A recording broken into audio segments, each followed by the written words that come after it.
a very strong woman. At meron pong kasabihan, the strongest wings are those who fly alone. Ang ganda po, no? Mga pinakamalakas na pakpak, mga pinakamatayog lumipad ay yung mga mag-isa.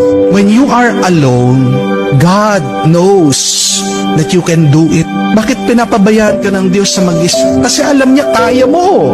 Kasi alam niya malakas ka.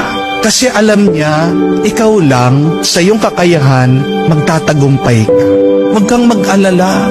Kahit na nahihirapan ka, nasasaktan ka, napapagod ka sa buhay, kung mag-isa ka, isang mabuting balita yan. Hindi ka papabayaan na mag-isa ng Diyos kung hindi naniniwala ang Diyos sa iyong kakayahan.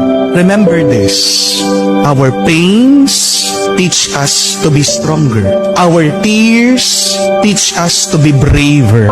And our broken hearts teach us to be wiser.